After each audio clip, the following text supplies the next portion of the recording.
Sumainyo ang Panginoon at sumayin ang mabuting balita ng Panginoon ayon kay San Juan. sa iyo, Panginoon. Noong panahon yon, ang mga Hudyo ay kumuha ng bato upang batuhin si Jesus. Kaya sinabi sa kanila ni Jesus, maraming mabubuting gawa mula sa Ama ang ipinapakita ko sa inyo. Alin ba sa mga ito ang dahilan at ako'y inyong babatuhin? Sinagot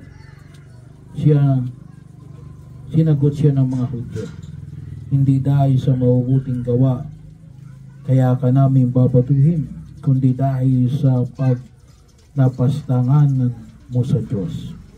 Sabagat nagpapanggap kang Diyos, kayong tao ka lang. Tumugon si Jesus, hindi ba nasusulat ang sa inyong kautusan? Sinabi ko, mga Diyos kayo. Mga Diyos ang tawag sa kautusan sa mga pinagkatiwalaan ng salita Diyos. At hindi maaring tanggihan ang sinasabi ng kasulatan. Ako'y hinirang at sinugo ng Ama.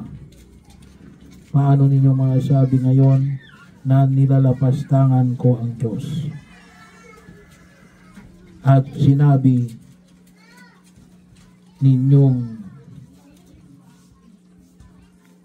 kung ako ang anak ng Diyos.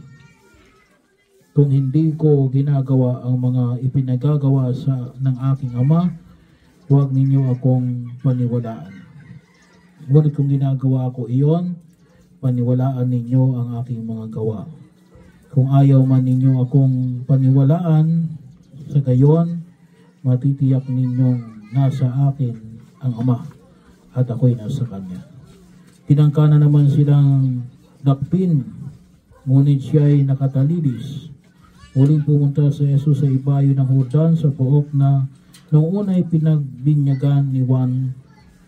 Nanatili siya roon at maraming lumapit sa kanya. Sinabi nila si Juan ay walang ginawang kababalagan, ngunit totoong lahat ang sinabi niya tungkol sa taong ito. At dooy maraming sumampalataya kay Jesus. Ang mabuting balita ng Panginoon. Pinupuri ka namin.